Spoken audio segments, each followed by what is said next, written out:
Experience 11 days of Grand Europe trip with easy EMI of rupees 25,000 only with GT Holidays, South India's #1 travel brand. திரும்பி பார்க்கும்போது இவ்வளோ படம் பண்ணியிருக்கேன் and இந்த ஒரு படம் வந்து இந்த ஒரு சீன்ல இவ்வளோ கொண்டாட்டம் அப்படின்னும் போது அதை எப்படி நீங்க ரிசீவ் பண்ணிக்கிறீங்க? அம்மா நிறைய கோவம் தான். வருத்தத்தை விட நான் வருத்தம் சொல்ல நினைச்சேன், பட் வருத்தத்தை விட கோவம் தான்.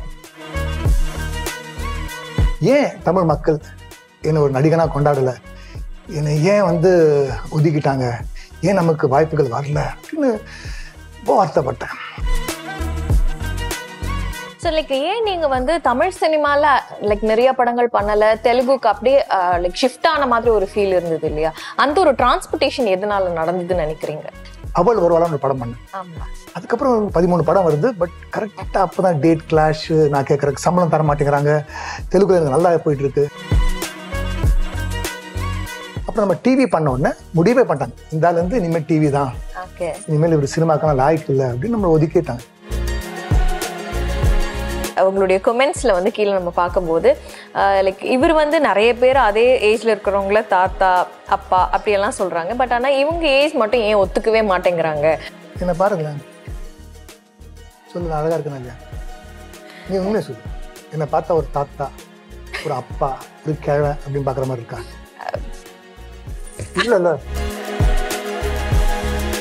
நான் எங்க இருக்கிறது காரணம் மை சன். ஏதாவது ஒரு விஷயம் கிடைக்காது அப்படின்னு நினைச்சிட்டு இருக்கவங்களுக்கு ஒரு ஃபீட் பண்ற மாதிரியான ஒரு விஷயமா இப்போ வந்து பூம் ஆயிட்டு இருக்கு இல்லையா? அது நீங்க என்ன ஏதாவது comment R what ever you want to say about that? நான் வந்து லைஃப்ல வந்து நிறைய தப்பு பண்ணியிருக்கேன். அண்ட் நான் பண்ண எந்த தப்புக்கும் நான் ரிக்ரெட் பண்ணதில்லை. ஒரே ஒரு ரிக்ரெட் என்ன அப்படின்னா, நான் வந்து இப்படி ஒரு விஷயம் நடந்ததுக்கப்புறம் நான் வந்து இதை வந்து எல்லார்கிட்டையும் கொண்டு போய் ஒரு குழந்தைகிட்ட வந்து ஒரு புது பொம்மை, எனக்கு ஒரு பொம்மை கிடைச்சது அப்படின்னு அந்த ஹாப்பினஸ் வந்து இவ்வளோ வந்து அசிங்கப்படுத்துவாங்க, மரியாதை குறைவாக பேசுவாங்க அப்படின்னு நான் எதிர்பார்க்கல. ஆதன் சினிமா வியூவர்ஸ்க்கு விஜய் நெல்லோட ஒரு பெரிய ஹாய். இன்னைக்கு நம்ம எங்க இருக்கோம், யாரை மீட் பண்ண போறோம் அப்படின்னு சொல்லி பார்த்தோம்னா, இவங்க வந்து அவங்களோட லைஃபே ஒரு ஓப்பன் புக் மாதிரி தான். Is been very open about everything, அவங்களோட கெரியர், பர்சனல் லைஃப் எல்லாமே. அண்ட் ரீசெண்டா இப்போ வந்து ஒன் ஆஃப் த சீன் வந்து அனிமல்ல இருந்து ரொம்ப ட்ரெண்ட் ஆயிட்டு இருக்கு. எந்த பக்கம் திரும்பினாலும் வாவ், இந்த மாதிரி ஒரு சீன்ல இவரா அப்படின்னு நம்ம ஆச்சரியப்பட்டிருப்போம். இட்ஸ் none other than நம்மளுடைய பப்ளு பிருத்திவிராஜ். எப்படி இருக்கீங்க? ஆதன் வியூவர்ஸ்க்கு மனமார்ந்த நன்றி, வணக்கங்கள். இன்னைக்கு நிஜமா நல்லா இருக்கேம்மா, ஹாப்பியா இருக்கேன். ஏன்னா 50 வருஷம் என்னுடைய ஸ்ட்ரகிள் அண்ட் இந்த ஓவர் நைட் ஸ்டார்டம் அப்படிங்கிறாங்களே, அது வந்து வாழ்க்கையில் ஃபர்ஸ்ட் டைம் அனுபவிக்கிறேன். டெஃபினெட்லி. ஸோ நீங்க வந்து நிறைய படங்கள் வந்துட்டு வில்லனா பண்ணியிருக்கிறீங்க எல்லாம். பட் ஆனா இந்த ஒரு ஓவர் நைட் ஸ்டார்டம் நீங்க சொல்ற மாதிரி அப்படின்னும் போது எப்படி இருக்கு? திரும்பி பார்க்கும்போது இவ்வளோ படம் பண்ணியிருக்கேன் அண்ட் இந்த ஒரு படம் வந்து இந்த ஒரு சீன்ல இவ்வளோ கொண்டாட்டம் அப்படின்னும் போது அதை எப்படி நீங்க ரிசீவ் பண்ணிக்கிறீங்க? அம்மா நிறைய கோவம் தான். வருத்தத்தை விட நான் வருத்தம் சொல்ல நினைச்சேன், பட் வருத்தத்தை விட கோவம் தான். அதாவது நான் வாய்க்கிலேயே நான் தமிழில் தான் இருப்பேன், நான் இங்கே தான் வந்து சாதிப்பேன், ஜெயிப்பேன் அப்படின்னு ரொம்ப நாளாக போராடிட்டு இருக்கேன். எனக்கு வந்து தெலுங்குல வாய்ப்புகள் வருது. ஸோ அங்கே வந்து 198 படம் பண்ணிட்டேன். இன்னும் 2 பண்ணால் 200 படம் ஆகிடும் அப்படிங்கிற நிலைமையில இருக்கேன். அஃப்கோர்ஸ் இப்போ நான் வந்து 15 படம், இந்த கடந்த 4-5 நாளில் 15 படம் சைன் பண்ணியிருக்கேன். 3 தமிழ் படம், மற்றதெல்லாம் தெலுங்கு. ஸோ 200 தாண்டி போயிடுவேன் நான். ஸோ இதுக்கு என்னன்னா, ஏன் தமிழ் மக்கள் என்னை ஒரு நடிகனா கொண்டாடலை, என்னை ஏன் வந்து ஒதுக்கிட்டாங்க, ஏன் நமக்கு வாய்ப்புகள் வரல அப்படின்னு ரொம்ப வருத்தப்பட்டேன். பட் இப்போ வந்திருக்குல்ல, அண்ட் அனிமல் படத்தை வந்து தியேட்டரில் போய் ஒரு 2-3 தடவை நானே போய் நின்று நம்ம மக்கள் என்ன சொல்றாங்க சொல்லுவீங்களா, டே பப்ளுடா அப்படின்னு தான் ஒரு சத்தம் வரமே அப்படின்னு. ஸோ நான் போய் நின்று பார்த்த ஒரு 3 நாள் ஷோ வந்து என்னோட இன்ட்ரடக்ஷன் அது வரும்போது, ஏய் நம்ம பப்ளுடா, நம்ம பிருத்திவிராஜ்டா, நம்ம பிருத்திவிராஜ், அது வந்து அந்த வார்த்தை கேட்கும் போது எனக்கு அவ்வளோ சந்தோஷமா இருக்கு. இது வரைக்கும் இருந்த கோபம், வருத்தம் எல்லாம் தூக்கி குப்பையில போட்டு, அப்பா இப்போவாவது நம்மளை வந்து மக்கள் வந்து ஏற்றுக்கிட்டாங்க. அண்ட் நீங்க சொன்ன மாதிரி கொண்டாடுறாங்க. இந்த இன்ஸ்டால, சோசியல் மீடியால அது வந்து எல்லாத்துலயும் வந்து அவங்க ஷேர் பண்றாங்க, எனக்கே அனுப்பிச்சு வைக்கிறாங்க. ஸோ இந்த கொண்டாட்டம் வந்து எல்லா வலியும் மறக்க வச்சிருச்சு. டெஃபினெட்லி. அண்ட் வந்து அந்த லைக் மாஸ்க் ரிமூவ் பண்ற சீனா இருக்கலாம், இல்லைன்னா வந்து மிஷின் கன் நீங்க ஹேண்டில் பண்ற சீனா இருக்கலாம். இதெல்லாம் வந்து நம்மளுடைய லைக் தமிழ் சினிமாவில் நம்ம பாக்குறோம் அப்படின்னா ரீசெண்டா வந்து விக்ரம்ல எல்லாரும் செலிப்ரேட் பண்ணாங்க. நம்ம கமல் சாரோடைய மாஸ்க் ரிவீல் சீனா இருக்கலாம், இல்லைன்னா அகைன் கைதியில வர மாதிரி விக்ரம்ல வர மாதிரி அந்த மிஷின் கன் சீனா இருக்கலாம். ரெண்டுமே வந்து உங்களுக்கு வந்து ஒரே சீன்ல அமைஞ்சிருச்சு. அதை எப்படி பாக்குறீங்க? டைம் நல்லா இருக்குன்னு தான் அர்த்தம், வேற என்ன. நேரம் நல்லா இருக்கும்போது எல்லாமே பாசிட்டிவாகவும் நல்லாவும் அமையுது. பட் இந்த நேரம் வந்து கொஞ்சம் தாமதமா வந்திருக்கு. பட் வந்துருச்சே, எங்க வராம போயிருமோ அப்படின்னு வருத்தப்பட்டேன். ஸோ வந்திருக்கு அண்ட் ஐ எம் ஹாப்பி. இதுக்கப்புறம் வந்திருக்க படங்களும் நல்ல படங்களா வந்திருக்கு, நல்ல வெப் சீரிஸ் வந்திருக்கு. ஸோ இனிமேல் கெரியர் வைஸ் கவலைப்பட வேண்டாம்னு தோணுது. Okay. So from the start வந்து நாங்க உங்களை ஒரு வில்லனாவே பாத்துட்டு இருக்கோம் இல்லையா? தமிழ் சினிமால வில்லனா இருந்தீங்க, அண்ட் தெலுங்குலயும் வில்லன், அண்ட் இப்போ வந்து பி டவுன்லயும் ஒரு என்ட்ரி கொடுக்கும்போது அகைன் ஒரு வில்லன் அப்படின்னும் போது அந்த ஒரு வில்லன் கோட்லயே ஏன் இருக்கிறீங்க? 2 ரீசன்ஸ்மா. ஒன்று வந்து எனக்கு ஹீரோ பண்றதுக்கு ஐ am not yet ready. Okay, இப்போதான் வந்து கொடி ராமகிருஷ்ணன் சார் வந்து, அதாவது அவள் ஒருவளா தெலுங்குல வந்து பெல்லின் பண்ணேன், அதுதான் என்னுடைய தெலுங்கு இன்ட்ரடக்ஷன். அவர் வந்து சொன்ன ஒரு வார்த்தை வந்து, நீ எப்போ ஹீரோ ஆகணும் அப்படின்னா மக்கள் வந்து நம்ம பிருத்திவிராஜ், நம்ம மன பிருத்திவிராஜ் அப்படின்னு என்னைக்கு சொல்றாங்களோ அன்னைக்குதான் நீங்க ரெடி. ஸோ அப்போதான் நீங்க வந்து ஹீரோ பண்ணணும் அப்படிங்கிறது ஒன்று. ஸோ அதுக்காக நான் வந்து வெயிட் பண்றேன். அனிமல் அது வந்துருச்சு, பட் நான் அவசரப்பட மாட்டேன். 2 என்னன்னா, ஹீரோ அப்படிங்கிறது ஒரு ஒரு ஒரு ஃப்ரேம்ல வந்து அவங்க நடிக்கணும். ஒரு ஹீரோக்கு வந்து ஒரு இமேஜ் இருக்கு. ஓகே, அவங்க அதை விட்டு வெளியில வர முடியாது. அவங்களுக்கும் அது பிடிச்சிட்டு தான் போகணும், அந்த மாதிரி படங்கள் தான் பண்ணணும். பட் வில்லனுக்கு அப்படி இல்லை. ஓகே, வில்லன் வந்து நீங்க படத்துக்கு படம் வேற மாதிரி பண்ணலாம், எக்ஸ்பெரிமெண்ட் பண்ணலாம், அதிகமா நடிக்கலாம், கம்மியா நடிக்கலாம். ஸோ வில்லனா பண்றது ஒரு சேலஞ்ச், எல்லாருக்குமே தெரியும் சார் வில்லன், ஏன்னா இதுதானா. அண்ட் எனக்கு வந்து இது ஈஸியா வருது. ஓகே. சோ லைக் ஏன் நீங்க வந்து தமிழ் சினிமால லைக் நிறைய படங்கள் பண்ணல, தெலுங்குக்கு அப்படியே லைக் ஷிஃப்ட் ஆன மாதிரி ஒரு ஃபீல் இருந்தது இல்லையா? அந்த ஒரு டிரான்ஸ்போர்டேஷன் எதனால நடந்ததுன்னு நினைக்கிறீங்க? இதுவே நீங்க வந்து அனிமலுக்கு முன்னாடி கேட்டதுன்னு வச்சுங்களேன், அப்பதான் பதில் சொல்லியிருப்பேன். அட்லி ஒரு கதை சொன்னாருங்க சன் டிவில.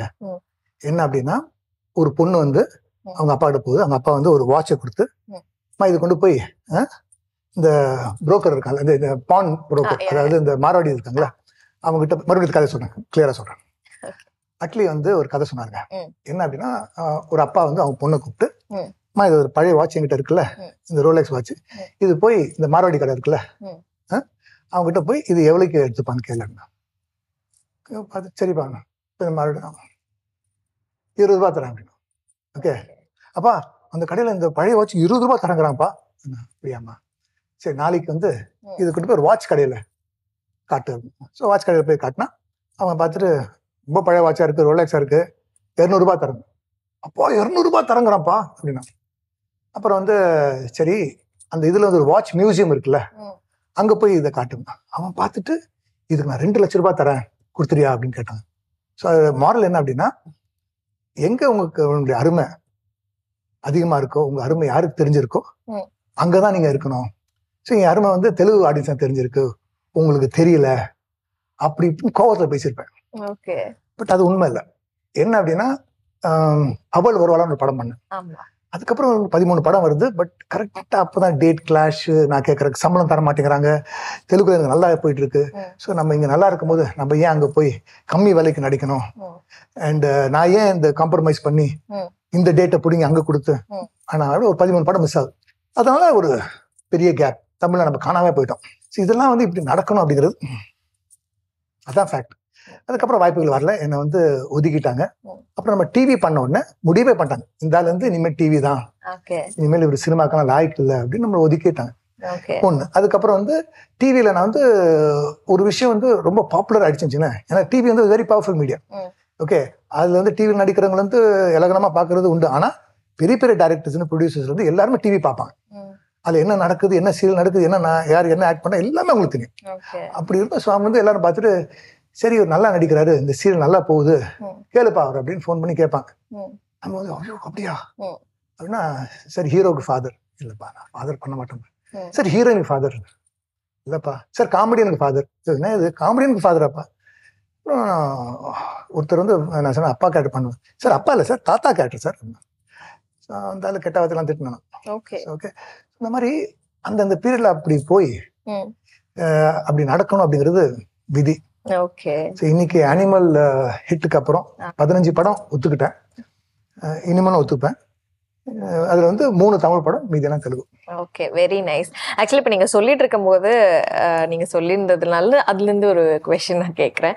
நிறைய பேர் வந்துட்டு உங்களுடைய கொமெண்ட்ஸில் வந்து கீழே நம்ம பார்க்கும்போது லைக் இவர் வந்து நிறைய பேர் அதே ஏஜில் இருக்கிறவங்கள தாத்தா அப்பா அப்படியெல்லாம் சொல்கிறாங்க. பட் ஆனால் இவங்க ஏஜ் மட்டும் ஏன் ஒத்துக்கவே மாட்டேங்கிறாங்க, அவங்களும் அப்படி தானே அப்படிங்கிற மாதிரியான கமெண்ட்ஸ் நான் பார்த்துருக்கேன். ஸோ அந்த ஒரு அக்செப்டன்ஸ் வந்துட்டு லைக் பப்ளுக்கு இல்லாமல் போயிடுச்சா, இல்லைன்னா அதுக்கான ரீசன் ஏதாவது பின்னாடி இருக்கா?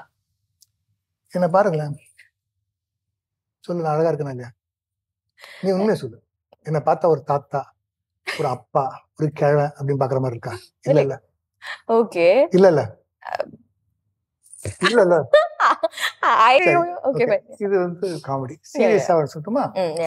இதுக்கான உண்மையான ஆன்சர், கரெக்டான ஆன்சர் நம்ம தரணுமே அப்படிங்கிற. ஸோ சமீப காலத்துல இதுக்கான கரெக்டான ஆன்சர் கண்டுபிடிச்சேன். நான் எங்க இருக்கிறது காரணம் மை சன். ஓகே, அவருக்கு 27 வயசு ஆயிடுச்சு. And he is my 27-year-old baby. Okay, அவர் வந்து பேபிஸ் வந்து உங்களுக்கு வந்து தினம் தினம் ஏதாவது சந்தோஷம் கொடுத்துட்டே இருக்கும். வளர்ந்ததுக்கு அப்புறம் தான் வந்து டென்ஷன் கொடுப்பாங்க, பிரச்சனை பண்ணுவாங்க. பட் பேபிஸ் வந்து ஏதாவது ஒரு சந்தோஷம் கொடுத்துட்டு இருப்பாங்க. அந்த மாதிரி என் சன் வந்து தினம் தினம் ஏதாவது ஒரு குட்டி குட்டியா பண்ணி வாவ் அப்படின்னு பண்ண அமேசிங்கா இருக்காரு. அண்ட் எனக்கு சந்தோஷம் கொடுத்துட்டு இருக்காரு. அண்ட் இப்போ 27 வயசுல வந்து நீ பார்த்தீங்கன்னா அவருக்கு ஒரு கல்யாணம், அவருக்கு ஒரு குழந்தை பிறக்கும். ஸோ நான் ஆட்டோமேட்டிக்கலாக வந்து ஒரு அப்பா, தாத்தா, பேரன், பேத்தி அப்படின்னு அந்த அந்த பொறுப்புணர்ச்சி வந்து நமக்கு வயசாகி விட்டுரும். நானும் என் பையனை வந்து அவனை பேபி மாதிரி நான் ட்ரீட் பண்ணுறேன், அவன் வந்து என்ன பேபி மாதிரி ட்ரீட் பண்ணான். ஸோ நாங்கள் விளையாடிக்கிட்டு, so mentally I'm still a child, he's a child, I'm a child. So mentally எனக்கு வந்து வயசாகலை, உடம்பு வந்து அது மாதிரி எனக்கு வந்து ஒத்துழைக்குது. நான் காலையில் வந்து எங்கே போனாலும் ஜிம் பண்ணுறேன், ஹீரோஸை விட நான் ஃபாஸ்ட்டாக ஓடுறேன், நிறைய ஸ்டாமினா இருக்குது, நிறைய ஸ்ட்ரென்த் இருக்குது. So that's why I think I look young and I am fit. Okay. So like நீங்க சொன்ன மாதிரி அந்த ஸ்டீரியோடிபிக்கலான கொஸ்டின்ஸ் என்கிட்ட இருக்கு. உங்களோட ஏஜ் வந்து லிட்டரலா ஒரு 50+ இருக்கு இல்லையா? 57. ஸோ வந்து 57லயும் லைக் ஃப்ரம் மார்னிங் எந்திரிச்சு ஜிம் பண்ணிட்டு அண்ட் இவ்வளோ வந்து ஹார்ட் ஒர்க் அவுட்ஸ் எல்லாம் பண்றது அப்படிங்கிறது it's not an easy task. So இது எப்படி வந்துட்டு நீங்க பண்றீங்க? ரொம்ப வருஷம் பண்ணிட்டு இருக்கேன். And mind, body and soul set ஆயிடுச்சு. அண்ட் விரும்பி பண்றேன்.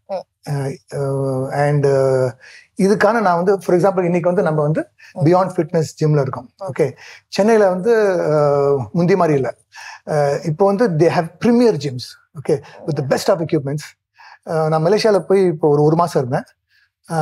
அப்போல்லாம் வந்து மலேசியாவில் ஜிம்லாம் பார்த்து வாவ் அப்படின்னு நான் பிரமிச்சு போனேன். பட் இப்போ வந்து அங்கே போயிட்டு போங்கப்பா, எங்கள் ஜிம்மெல்லாம் எவ்வளோ நல்லா இருக்கு அப்படின்னு. Beyond fitness one. அதே மாதிரி பே ஃபிட்னு ஒன்று இருக்கு ஈசிஆர்ல. போரூர்ல வந்து மாங்க்னு ஒன்று இருக்கு. ஆனால் வந்து ஃபிட் ஃபிளெக்ஸ் அப்படின்னு. So these are all premier gyms, they're not normal gyms. மற்ற ஜிம்ஸை விட ஈச் எக்யூப்மெண்ட் நீ பார்த்தீங்கன்னா லட்சத்தில் கோடியில் வந்து செலவு பண்ணி எக்யூப்மெண்ட்ஸ் வச்சுருக்காங்க. And state of the art. And உங்களுக்கு இன்ஜுரி ஆகாது. ஸோ இட்ஸ் இந்த மாதிரி. நானும் ரியாஸ் கானை வந்து மண்டே ஒரு இடம், ஏன்னா செஸ்ட்டுக்கு ஒரு ஜிம் வந்து நல்லா இருக்கும். பியாண்ட் ஃபிட்னஸ் லெக்ஸ் வந்து எக்ஸ்ட்ராடனரி லெக்ஸ் எக்யூப்மெண்ட்ஸ். ஸோ ஈசிஆர்ல இருந்து நாங்கள் நுங்கம்பாக்கம் வந்து இதுக்காகவே வருவோம். ஸோ இந்த மாதிரி இந்த டெடிகேஷன், இந்த மாதிரி ஒரு வேரியேஷன், வெரைட்டி வந்து கீப்ஸ் இட் இன்ட்ரெஸ்டிங். போர் அடிக்க மாட்டேங்குது. ஸோ நீங்க சொல்லியிருந்தீங்க லைக் ஹீரோஸ் விட நான் வந்து நல்லா ஃபாஸ்டா ரன் பண்ணுவேன் அப்படிங்கிற மாதிரி. ஸோ உங்களுடைய இந்த ஒரு ஹோல் கரியர்லயே வந்துட்டு ஏதாவது ஒரு ஹீரோஸ் வந்து உங்களுடைய ஃபிட்னஸ் ரெஜிமே பத்திட்டு பார்த்துட்டு லைக் என்ன உங்களோட ரொட்டீன் சூப்பரா இருக்கே, லைக் வந்து உங்களுடைய பாடி எப்படி நீங்க இவ்வளவு ஃபிட்டா வச்சிருக்கீங்க அப்படின்னு கேட்டிருக்காங்களா? இப்ப ரீசெண்டா லைக் ரன்பீர் உங்ககிட்ட ஏதாவது ஒரு கான்வர்சேஷன் இருந்ததா இதை பத்தி? அங்க வந்து அவேர்னஸ் ஃபார் ஃபிட்னஸ் வந்து எல்லாருக்குமே இருக்கு. So of course we spoke about gym and transformation and how many hours we work out and என்ன மாதிரி schedules. he is into more into mixed training. நான் வந்து மண்டே செஸ்ட், டியூஸ்டே லெக்ஸ் இந்த மாதிரி பிரிச்சிருக்கேன். அப்படி இந்த மாதிரி நிறைய டிஸ்கஸ் பண்ணோம், நிறைய மூவிஸ் பத்தி டிஸ்கஸ் பண்ணோம். And is a very humble, sweet person. And எங்கேயுமே வந்து அவர் ஒரு பெரிய சூப்பர் ஸ்டார், ஒரு லெஜெண்டரி ஃபேமிலியில வந்திருக்கேன் அப்படின்னு he doesn't let you feel. Okay. And of course இப்போ விஜய் சேதுபதியோட பண்ணும்போது Vijay Sethupathi he's into transformation. Okay. ஏன்னா நல்ல ஸ்லிம் ஆயிட்டாரு. பாவம் நல்ல ஸ்லிம் ஆனதுக்கு அப்புறம் ஸ்லிம்னா ரொம்ப ஸ்லிம் ஆகல, he looks good. He looks Vijay Sethupathi வந்து வரும்போது எப்படி இருந்தா அந்த மாதிரி அப்படி ஸ்லிம் ஒரு மாதிரி பிரசன்டபிள் அழகா இருக்காரு. இன்னும் குறைக்க போறாரு. பட் பாவம் அவருக்கு என்னன்னா ட்ரெயின் படத்துல மறுபடியும் கொஞ்சம் குண்டா அவருக்கு நிறைய ஷர்ட்லாம் திக்காக்கி ஒரு தொப்பையெல்லாம் கொடுத்து ஸோ உடம்பு குறைச்சதுக்கு அப்புறம் அப்படி ஒரு படம் பண்றாரு. ஓகே. சரி, அதுதான் என்னோட ஒரு விஷயம் வந்துட்டு உங்களுக்கு அந்த காம்பினேஷன் சீன்ஸ் வந்துட்டு ஹீரோஸோட இருக்கும்போது வந்துட்டு அவங்க யாரும் லைக் கொஞ்சம் பார்த்து இன்டிமிடேட்டா ஃபீல் ஆயிருக்காங்களா? இப்போ தெலுங்கு படம் பண்ணேன் 2 months பேக். அவங்க அந்த மாஸ்டர் வந்து ஒரே ஒரு ஷாட்ல வந்து நான் வந்து ஒரு டெரரிஸ்ட். ஓகே. ஸோ இங்க வந்து ஒரு கிரிக்கெட் கோச்சா வந்து நான் டிஸ்கைஸ் பண்ணி ஒரு ஸ்லீப்பர் செல் அப்படிங்கிற மாதிரி ஒரு நல்ல ஒரு இன்ட்ரெஸ்டிங்கான விஷயம். ஸோ நான் உட்காந்து டீ சாப்பிட்டு இருக்கும்போது அங்கே ஹீரோ வந்துடுவோம். டீயை போட்டு அவன் தெரிஞ்சிடும் நான் தான் அதுன்னு. ஸோ டீயை போட்டு ஓட ஆரம்பிப்போம். ஸோ அந்த மார்க்கெட் பிளேஸ்ல ஓடி அதுக்கப்புறம் இந்த காலனிக்குள்ளலாம் அப்படி ஓடி ஓடி ஓடி கிரிக்கெட் கிரவுண்டுக்குள்ள போய் கிரிக்கெட் கிரவுண்ட்ல நான் அந்த ஸ்டம்ப் எடுத்து ஸ்டம்ப் கிரிக்கெட் பேட்ல ஒரு ஃபைட் அப்படின்னு ஒரு கம்போஸ் பண்ணேன். ஸோ இது வந்து ஒரு ஷாட்ல எடுத்துரும், நாளைக்கு ஃபைட் எடுப்போம் அப்படின்னு கொரியோகிராஃப் பண்ணேன். ஸோ அது போட்டு அப்படி ஓடி நான் மார்க்கெட்லாம் ஓடி காலனிக்கெல்லாம் போயிட்டேன். திரும்பி பார்த்தா அங்கே எங்கேயோ இருக்காரு. சார் கொஞ்சம் மெதுவாக ஓடுங்க சார். சார் இன்னும் கொஞ்சம் மெதுவாக ஓடுங்க. நான் கீழே தடுமாறியெல்லாம் ஓடி பார்த்தேன். அவர் வந்து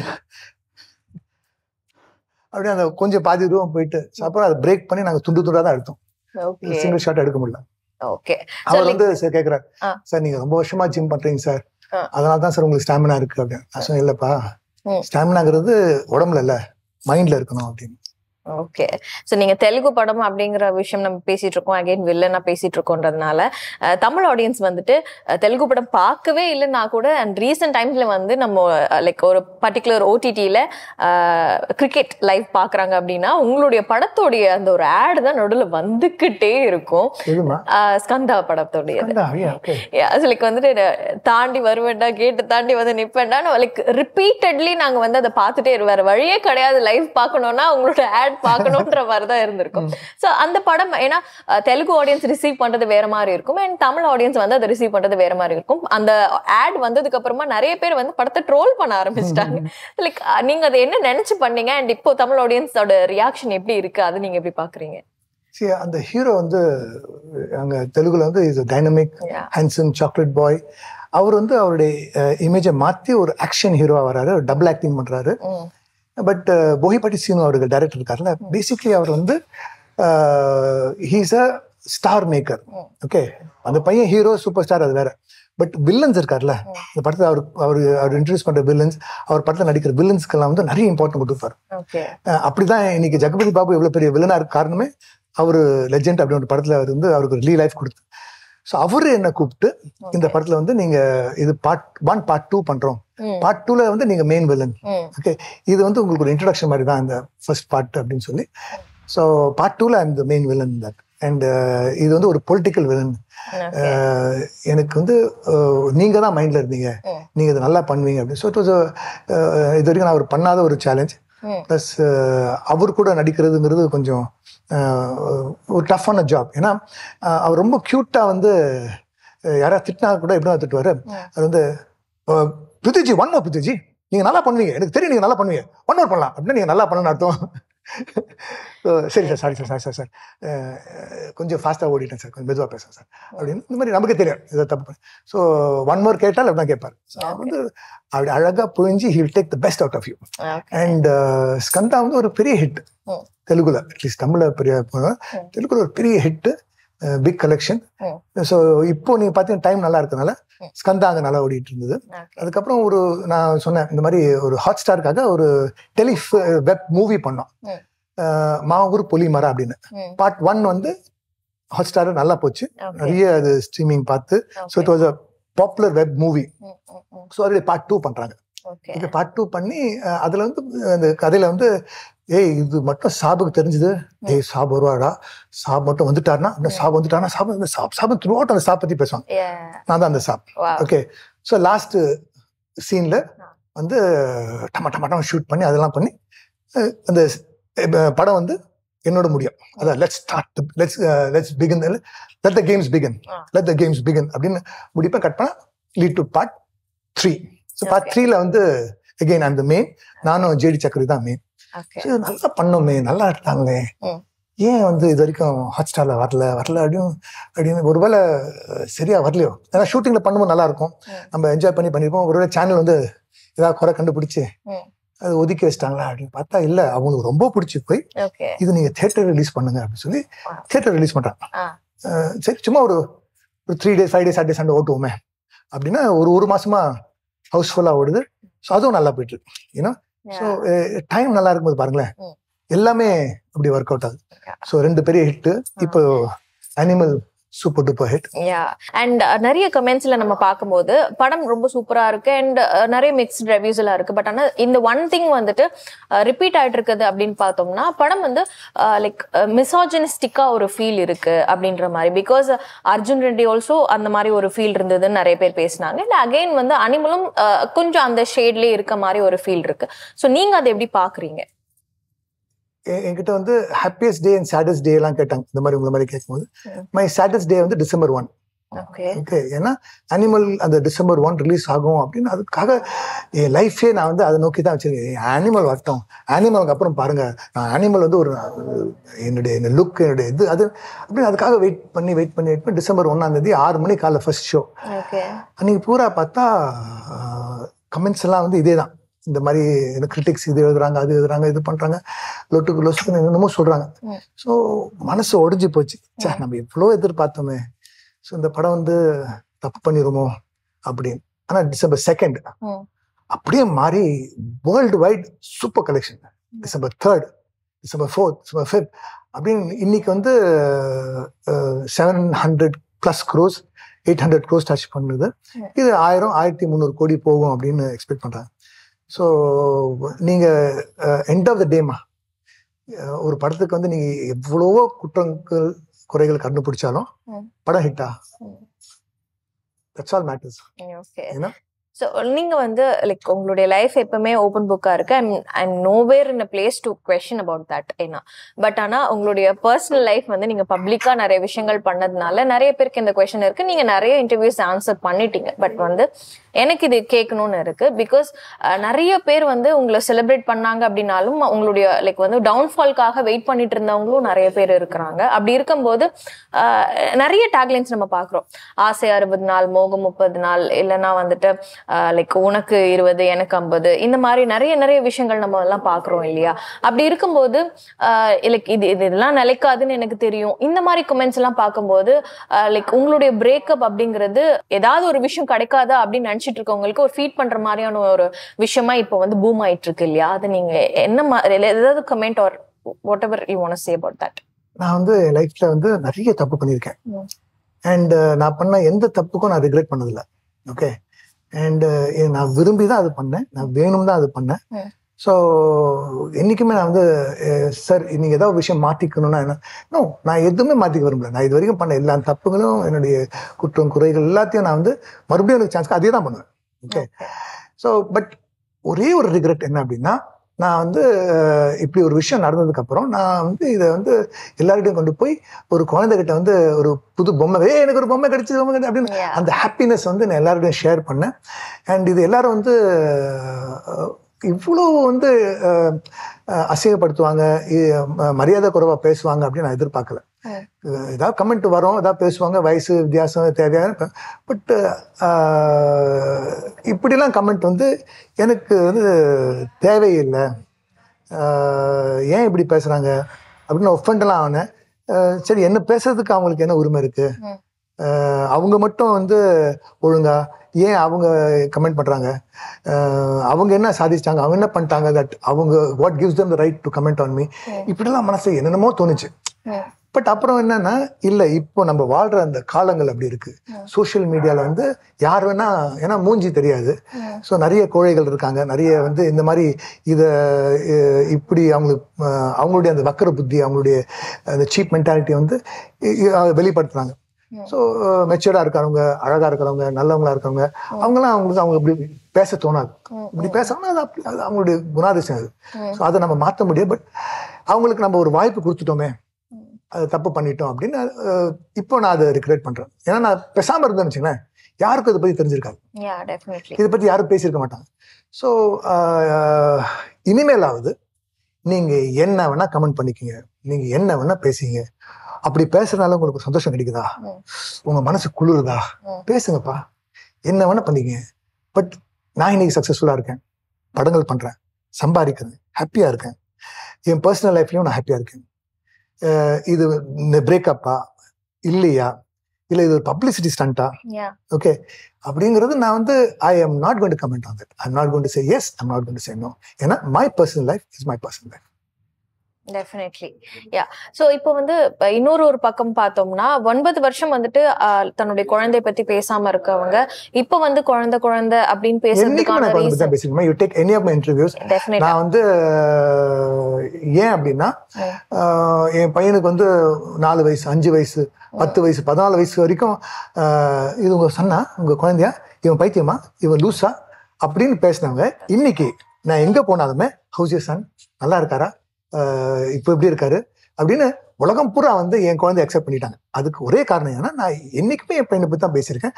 உங்களுடைய சிம்பத்திக்காகவோ உங்க அனுதாபத்துக்காக நான் பண்ணல. என்ன மாதிரி இருக்கிறாரு, ஏன்னா நிறைய பேர் இந்த மாதிரி குழந்தைங்க வீட்டில் இருக்கு. ஸோ நீங்க வந்து உங்க மனசை தளர விடாதீங்க. This is not your sadness. இப்படி ஒரு குழந்தை இருக்கிறது உங்க வீட்டில் is not your sadness, it is happiness. ஏன்னா அந்த பேபி கடைசி வரைக்கும் பேபியா இருக்கும், உங்களுக்கு நிறைய சந்தோஷத்தை கொடுக்கும் அப்படின்னு என் பையன் பண்ற குட்டி குட்டி விஷயங்கள் வந்து நான் பப்ளிக்கிட்ட ஷேர் பண்ணி ஐ share that. And so much so that இப்போ வந்து என்னுடைய பர்சனல் லைஃப்ல வந்து அதை பத்தியும் பேச வேண்டாம். ஏன்னா அதையே நீங்க வந்து இப்போ நான் என்ன நினைச்சேனோ அதை சாதிச்சிட்டேன். ஓகே, இனிமேல் நான் வந்து உங்ககிட்ட போய் ஆட்டிசம் பத்தி, அதாவது அக்செப்டன்ஸ் பத்தி, சம உரிமை பத்தி இதெல்லாம் வந்து நான் பேச வேண்டிய அவசியம் இல்லை. ஸோ அது கூட நான் பேச போறதில்ல. ஓகே, அண்ட் எனக்கு வந்து இது ரொம்ப பர்சனல் கனெக்ட் ஆனதுனால நான் இது கேட்குறேன். பீங் அன் ஆட்டிஸ்டிக் சைல்டு வந்து like far more like better than being an autistic adult. So அடல்ட்டா வந்துட்டு இருக்கும்போது சேலஞ்சஸும் சரி, லைக் அவங்க ஃபேஸ் பண்ணக்கூடிய விஷயங்களும் சரி, இட்ஸ் லைக் ரொம்ப பெருசு. அது வந்து ஏன்னா யாருமே வெளியில பேசுறது கிடையாது. தன்னுடைய குழந்தை வந்து ஒரு ஆட்டிசமால சஃபர் பண்றாங்க அப்படின்னா அது வந்து அது ஆட்டிசம்னே தெரியாத அளவுக்கு வந்து பீப்புள் இருக்கிறாங்க. அண்ட் அந்த ஒரு அக்செப்டன்ஸ் இல்லை, அதெல்லாம் ஒரு பக்கம் இருந்தாலும் அந்த autistic child and autistic adult அப்படின்னும் போது அந்த ஒரு டிரான்ஸ்ஃபர்மேஷன் நீங்க எப்படி அது லைக் கூடயே இருந்திருப்பீங்க. Nilofer. I'm very proud of you, Nilofer. ஏன்னா see you took the trouble, okay, as to find out அது இது எனக்காக பண்ணீங்களா இல்ல இந்த இன்டர்வியூக்காக பண்ணி தெரியல, பட் அட்லீஸ்ட் இப்போ you have a knowledge about autism. Okay, ஆட்டிசம்ல வந்து என்னெல்லாம் டிஃபிகல்ட்டிஸ் இருக்கு அப்படின்னு you took the trouble to find out. So I really appreciate that. God bless you. ஒரு சின்ன கரெக்ஷன் என்னன்னா, ஃப்ரம் பேபி டு நவ், அதாவது யங் ஆட்டிஸ்டிக் சைல்டாக இருக்கட்டும் இல்லை மிடில் ஏஜ் ஓல்ட் ஏஜ் எதுவாக இருந்தாலும் அந்த ஆட்டிசம் அப்படிங்கிறது அவங்களுக்கு ஒவ்வொரு ஸ்டேஜ்லையும் இட்ஸ் லைக் அ மவுண்டன், ஒரு மலை மாதிரி. அதை தாண்டி தாண்டி தாண்டி தான். ஓகே, ஸோ என் பையன் வந்து ரொம்ப சின்னதாக இருக்கும்போது அவருக்கு டாய்லெட் ட்ரைனிங்கிறது முடியவே முடியாது. நாங்கள் டாக்டர்ஸ் அவர் வந்து பெட்டில் உனக்கு போவார், அவர் டாய்லெட் போனார்னா அவர் அவராக கழுவ மாட்டார், நம்ம தான் கழுவி விடணும். அவருக்கு வந்து எத்தனை வயசான நீங்கள் தான் வந்து அவருடைய ஏன்னா அவரை கழுவி விடணும் அப்படின்னு எங்களுக்கு அப்படியெல்லாம் சொல்லி we didn't give up hope. என் பையன் இப்போ டாய்லெட் ட்ரெயின் ஆகிட்டார். ஓகே, அதுக்கப்புறம் அடுத்த ஸ்டேஜ் வந்து அவருக்கு வந்து அந்த பியூபர்ட்டி ஸ்டேஜ் வரும்போது அதை எப்படி ஹேண்டில் பண்ணணும். ஸோ ஒவ்வொரு ஸ்டேஜ்லையும் வந்து அவராக இருக்கட்டும். It's basically I contribute this development to my son. ஏன்னா அவராக வந்து அதை வந்து ஹேண்டில் பண்ணி கோப் பண்ணி மாற்றிக்கிட்டு கூடவே அவங்க அம்மா வந்து she is been there with him throughout and she's worked, dedicated her life to this. And இன்னைக்கு என் பையன் வந்து ஆட்டிசம் வந்து இவ்வளோ இருந்தாலும் ஆட்டிசம். ஓகே, ஸோ எல்லாருக்குமே வந்து ஒரே மாதிரி இருக்காது. என் பையனுக்கு இருக்கிற மாதிரி அவங்க இருப்பாங்க, அவங்க இது பண்ண. ஸோ வேற மாதிரி இருப்பாங்க. ஸோ என் பையன் வந்து சிவியர்லி ஆட்டிஸ்டிக். ஓகே, ஆனால் அவர் இன்னைக்கு வந்து இவ்வளவு இம்ப்ரூவ்மெண்ட். அவர் வந்து படம் பார்க்குறாரு, யாராவது எது பேசினாலும் எது பேசினா அவர் புரியுது அவருக்கு. ஓகே, அது திரும்பி பேச வராது மாதிரினா, பட் எல்லாமே புரிஞ்சு. ஏன் நாங்கள் 2 பேரும் டிவோர்ஸ் ஆகி பிரிஞ்சு வாழும்போது எல்லாத்தையும் அதிகமாக அவர் தான் பாதிக்கப்பட்டார். ஓகே, அண்ட் அதை அழகாக அக்செப்ட் பண்ணிக்கிட்டு இப்போ வந்து நான் அவர் கூட இருக்கும் போது he is the happiest. Okay, and நாங்கள் மாதத்தில் ஒரு எப்படி 1 or 2 ட்ரிப்ஸ் வந்து எங்கேயாவது ஒரு ரிசார்ட்டில் போய் நாங்கள் இருந்தோம். ஸோ அப்போ வந்து இஸ் த ஹாப்பியஸ்ட். என்னுடைய அப்பு வந்து என் கூட இருக்காரு அப்படின்னு என்னை ஒரு நிமிஷம் படுக்க விடாம ஹீல் கீப் ஸ்பின்னிங் மீ. இது பண்ணலாம், அது பண்ணலாம், இங்கே போனால் போய் ஸ்விமிங் பண்ணுவோம், இது பண்ணுவாங்க. நானும் வந்து என்ன I spend all my time with. அவ்வளோ ஹாப்பினஸ், அவ்வளோ Joy. So he has coped up so well, he has understood so well, so he has improved so well. Definitely. ஆக்சுவலா சென்சரி இஷ்யூஸ்லாம் ஒரு பக்கம் இருந்தாலும் உங்களுடைய லவ் சென்ஸ் பண்றது அப்படிங்கிறது இட்ஸ் சோ பியூர். அண்ட் உங்களுடைய இந்த ஒரு வாழ்க்கை வந்து கண்டிப்பா சொல்றேன், என்ன ஒரு தடைகள் என்ன வந்தாலும் உங்களுடைய கெரியர் லைஃபும் சரி, உங்களுடைய பர்சனல் லைஃபும் சரி, இதுக்கப்புறமா ரொம்ப அழகா பியூரா லைக் ஃப்ரம் மை ஹார்ட் சொல்றேன், இது ரொம்ப அழகா மாறணும் அப்படின்னு சொல்லிட்டு நானும் சரி எங்க டீமும் சரி உங்களை வாழ்த்திக்கிறோம். ரொம்ப ரொம்ப நன்றி உங்களுடைய இந்த ஒரு அழகான ஒரு டைம் எங்களுக்காக ஸ்பெண்ட் பண்ணி நிறைய விஷயங்கள் நீங்க சொன்னதுக்காக. ஒரு குட்டி பொண்ணை வந்துட்டு எவ்வளவு அழகா பேசுற, பாட்டி மாதிரி பேசுறேன்னு, எவ்வளவு மெச்சர்டா, எவ்வளவு அழகா. Nilofar, good job Nilofar. சமீப காலத்துல வந்து நிறைய இன்டர்வியூஸ் என்ஜாய் பண்ணி, வேணா 40 இன்டர்வியூ ஆயிடுச்சு. This is the 41st interview. Okay, so எனக்கு வந்து இது ஒரு ஃபேசினேட்டிங்கா இருக்கு. ஏன்னா இது வரைக்கும் என்னை கண்டுக்காதவங்க, என்ன இது வரைக்கும் வந்து நான் இருக்கேன்னு அப்படின்னு தெரியாமல் இருந்தவங்க, நீங்கள் எல்லாரும் வந்து கேமரா எடுத்துகிட்டு என் கூட வந்து சார் இன்டர்வியூ பண்ணோம், இல்லைப்பா போதும், இல்லை சார் எங்களுக்கு இன்டர்வியூ. ஸோ நானும் வந்து எந்த சேனலில் வந்து நோன்னு சொல்லாமல் எல்லா சேனலுக்கும் இன்டர்வியூ தரேன்.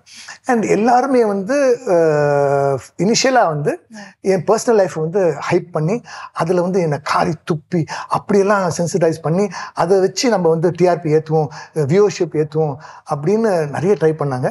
நானும் நோன்னு சொல்லி. பட் இப்போ சமீபத்தில் I am enjoying my interviews. ஏன்னா இன்னைக்கு பாருங்களேன், you make this so comfortable. நான் வந்து சரி இந்த பொங்கல் என்ன கேட்க போறா, இவளை நம்ம எப்படி ஹேண்டில் பண்ண போறோம் அப்படிங்கிற அந்த ஒரு சின்ன பயம் இருந்தது. But you made it very comfortable and it was very interesting and keep up the good job. Okay, Aadhan cinema ரசிகர்களுக்கு, இந்த நிகழ்ச்சி பார்த்தவங்களுக்கு, பொறுமையா ஃபுல்லாக பார்த்தீங்களா, hats off to you. And இந்த சேனலுக்கு நீங்கள் சப்ஸ்கிரைப் பண்ணுங்க. ஒருவேளை நீங்கள் சப்ஸ்கிரைப் பண்ணியிருந்தா தொடர்ந்து இந்த மாதிரி இந்த சேனலை ஃபாலோ பண்ணுங்க. ஏன்னா இன்ட்ரெஸ்டிங்கான விஷயங்கள், நல்ல விஷயங்கள், அழகான காம்பேஸ், அழகான கெஸ்டோட நல்ல விஷயங்களோட உங்க கூட வராங்க. ஸோ இணைந்திருங்கள். நன்றி, வணக்கம். Thank you so much. ஸோ இதே மாதிரி இன்னும் நிறைய வீடியோஸ் நீங்க சொல்லிட்டேன். அப்புறம் நான் பை சொல்லணும்ல, சொல்லுமா. ஓகே. ஸோ இதே மாதிரி இன்னும் நிறைய ஷோஸ் நீங்க பார்க்கணும் அப்படின்னா ஆதன் சினிமா தொடர்ந்து பார்த்துட்டே இருங்க. நான் விஜய் நிலோஃபர் பை சொல்லிட்டு கிளம்புறேன்.